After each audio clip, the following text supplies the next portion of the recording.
Hello दोस्तों, free Indian coaching में आप सभी का स्वागत है। तो इस वीडियो में हम लोग कक्षा 10वीं सामाजिक विज्ञान का पेपर सॉल्व करेंगे जो कि प्री बोर्ड पेपर है 2021। ठीक है, तो चलिए स्टार्ट करते हैं प्रश्न क्रमांक 1 से। तो आप जल्दी से, यदि आप चैनल पर पहली बार आए हो तो जल्दी से सब्सक्राइब कर लीजिए, साथ में बेल आइकन भी प्रेस कर लीजिए क्योंकि आपको कक्षा 10वीं के सॉल्यूशन वीडियो मिलते रहेंगे। ठीक है, टाइम पर आपको प्रोवाइड किए जाते हैं। तो देखते रहिए और जल्दी से अपना उत्तर पुस्तिका निकाल कर लिखते रहिए। तो चलिए प्रश्न क्रमांक 1 से स्टार्ट करते हैं। तो यहाँ पर आपको सही विकल्प दिए गए हैं। तो भारत का 90% रबर उत्पादक राज्य है। तो देखिए यहाँ पर केरल इसका आंसर हो जाएगा। ठीक है, इसके बाद है हड़प नीति किस गवर्नर जनरल ने चलाई थी। तो इसका होगा लॉर्ड वेलेस्ली। ठीक है, तो इसका आंसर आप लगा दीजिए, सही आंसर हो जाएगा। इसके बाद है जलियांवाला बाग कहाँ है। तो ये तो अमृतसर में स्थित है। इसके बाद है नागरिकों के मूल अधिकारों का रक्षक कौन है। तो न्यायपालिका होती है। ठीक है, इसके बाद है निम्नलिखित में से कौन सा भारत में जनसंख्या विस्फोटक का कारण है। तो यहाँ पर शिक्षा का अभाव है। ठीक है, इसके बाद है रिक्त स्थान की पूर्ति कीजिए। तो यहाँ पर फर्स्ट दिया गया है उग्र राष्ट्रवाद के जनक खालिस्तान थे। तो इसका आंसर हो जाएगा बाल गंगाधर तिलक। ठीक है, तो इसमें आपको क्या लिखना है, बाल गंगाधर तिलक। और इसमें देखिए भारत में मताधिकार की आयु खालिस्तान वर्ष होती है तो 18 वर्ष होती है। ठीक है, इसके बाद है प्राचीन काल में भारत को खालिस्तान कहा जाता है। तो प्राचीन काल में भारत को सोने की चिड़िया कहा जाता है। और आर्थिक विकास एक खालिस्तान प्रक्रिया है, तो सतत प्रक्रिया है।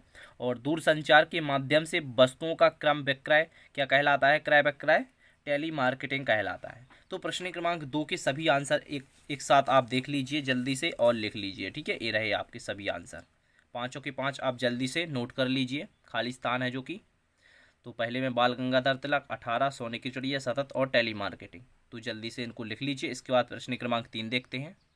प्रश्न क्रमांक 3 में एक शब्द या एक वाक्य में आंसर देना है यहाँ पर। तो फर्स्ट नंबर पर दिया गया है किसी एक राज्य का नाम लिखिए जहां औसतन 5 वर्ष में से एक बार सूखा पड़ता हो। तो मध्य प्रदेश है ऐसा। ठीक है, मध्य प्रदेश में एक बार तो सूखा पड़ता ही है 5 वर्ष में।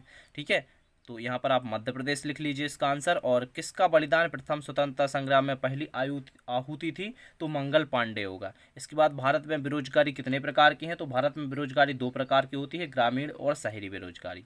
इसके बाद राष्ट्रीय आय की गणना में एक वस्तु का मूल्य कितनी बार गिना जाता है। तो एक बार गिना जाता है। सूचना का अधिकार भारत सरकार के द्वारा किस वर्ष मनाया जाता है। तो 2005 में मनाया जाता है। तो एक बार आप सभी के आंसर देख लीजिए। तो ये रहे आपके प्रश्न क्रमांक 3 के आंसर, पाँचों के पाँच। तो जल्दी से इनको भी आप लिख लीजिए। ठीक है, इसके बाद हम लोग प्रश्न क्रमांक 4 देखते हैं। प्रश्न क्रमांक 4 में पूछी गई है थी सही जोड़ी। तो देखिए फर्स्ट नंबर दिया गया है भू शिखर सम्मेलन। तो इसका आंसर हो जाएगा ये वाला, रेडियो जेनेरो। ठीक है, इसके बाद है तात्या टोपी को फांसी। तो यहाँ पर इसका आंसर हो जाएगा 1859 में दी गई थी। इसके बाद है लोकसभा सदस्य संख्या। तो लोकसभा सदस्य संख्या होती है 545। इसके बाद है जीवन स्तर में वृद्धि। तो इसका आंसर हो जाएगा जीवन स्तर में वृद्धि वाला। तो इसका आंसर प्रति व्यक्ति आय में वृद्धि होगी। ठीक है, इसके बाद बचा है उपभोक्ता सुरक्षा अधिनियम। तो इसका आंसर 1986 हो जाएगा। आ गया ना समझ में। तो देख लीजिए एक बार अच्छे से और अपने उत्तर पुस्तिका में इनको नोट कर लीजिए। इसके बाद है सत्य यानी कि प्रश्न क्रमांक 5 है। तो भूकंप, बाढ़ एवं सूखा प्राकृतिक आपदाएं हैं। तो ये तो सत्य हो जाएगा। इसके बाद है लोकसभा एक स्थायी सदन है। तो ये असत्य होगा। इसके बाद है भारत में बेरोजगारी की संख्या कम हो रही है। तो ये भी असत्य हो जाएगा। इसके बाद है धातु मुद्रा की कठिनाइयों के कारण कागजी मुद्रा का विकास हुआ है। तो ये क्या होगा, सत्य हो जाएगा। इसके बाद है प्रत्येक व्यक्ति का एक उपभोक्ता है। प्रत्येक व्यक्ति क्या है, एक उपभोक्ता है। तो ये सत्य हो जाएगा। इसके बाद प्रश्न क्रमांक 6 से आपको स्क्रीनशॉट लेते जाना है। मैं सभी के आंसर आपको बताते जाऊंगा, तो आपको लिखते जाना है। वीडियो को रोककर आप लिख भी सकते हो। तो आपको सभी प्रश्न देख लीजिए एक बार, इन सभी के आंसर मैं आपको बताने वाला हूँ। ठीक है, तो चलिए स्टार्ट करते हैं प्रश्न क्रमांक 6 से। तो लिखना स्टार्ट कीजिए। प्रश्न क्रमांक 6 का उत्तर पहले दिया हुआ है। इसके बाद में प्रश्न क्रमांक 7 का आंसर भी यहाँ पर दिया हुआ है। तो 6 और 7 दोनों की जल्दी से आंसर लिख लीजिए आप। इसके बाद हम लोग प्रश्न क्रमांक 8 का आंसर देखते हैं। तो देखिए ये रहे प्रश्न क्रमांक 8 और 9 दोनों के आंसर। तो दोनों को आप जल्दी से लिख लीजिए। प्रश्न क्रमांक 8 का अथवा का आंसर ए रहा और प्रश्न क्रमांक 9 का ए रहा, जिसमें आपको विकसित देश बताने थे। तो अमेरिका और ब्रिटेन है। ठीक है, तो इतना लिखने के बाद हम लोग प्रश्न क्रमांक 10 देखते हैं आप। तो देख लीजिए ये रहा प्रश्न क्रमांक 10 का उत्तर। तो इस प्रकार आपको शुद्ध राइटिंग अच्छे से लिखना है, शुद्ध साफ तरीके से। प्रश्न क्रमांक 10 का उत्तर, और यहाँ पर आपको इसका उत्तर लिख देना है। अच्छी राइटिंग में लिखना है, जैसा कि यहाँ पर आप देख सकते हो लिखा गया है। ये भी एक किसी स्टूडेंट की कक्षा 10वीं की उत्तर पुस्तिका है, ठीक है। इसके बाद है प्रश्न क्रमांक 11। तो देख लीजिए, प्रश्न क्रमांक 11 का उत्तर आप लिख लीजिए, ठीक है। साथ ही साथ यहाँ पर प्रश्न क्रमांक 12 का भी दिया हुआ है, तो प्रश्न क्रमांक 12 का भी आप आंसर देख लीजिए और जल्दी से लिखते जाइए, ठीक है। तो लिखते जाइए जल्दी से, स्क्रीनशॉट भी आप ले सकती हो, या फिर यहाँ पर आप थोड़ा सा वीडियो रोक कर आप जल्दी से लिख भी सकते हो। तो देखते जाइए, सभी के आंसर दिए हुए हैं। तो इसके बाद प्रश्न क्रमांक 13 भी देख लीजिए, यहाँ पर दिया हुआ है प्रश्न क्रमांक 13। तो ये रहा इस प्रश्न क्रमांक 13 का आंसर। तो इसको भी आप लिख लीजिए। भारतीय प्रजातंत्र को अनेक चुनौतियों का सामना करना पड़ रहा है, इनमें प्रमुख निम्नलिखित हैं। तो सभी को लिख लीजिए। इसके बाद प्रश्न क्रमांक 14 दिया गया है, जिसमें क्या करना है, देखिए यहाँ पर अंतर लिखना है विकसित देश और विकासशील देश में। तो यहाँ पर दिए हुए हैं, तो आप अच्छे से इस प्रकार तालिका बनाकर लिख लीजिए ताकि आपको फुल मार्क्स मिले, ठीक है। तो चलिए इसके बाद प्रश्न क्रमांक 15 देखते हैं। तो देख लीजिए, प्रश्न क्रमांक 15 का आंसर ये रहा, ठीक है। तो इतना लिख लीजिए आप प्रश्न क्रमांक 15 में। इसके बाद प्रश्न क्रमांक 16 का आंसर देखिए दिया हुआ है। तो प्रश्न क्रमांक 16 का आंसर भी आप लिख लीजिए जल्दी से, ठीक है। दिख रहा है ना आपको, तो जल्दी से इनको लिख लीजिए।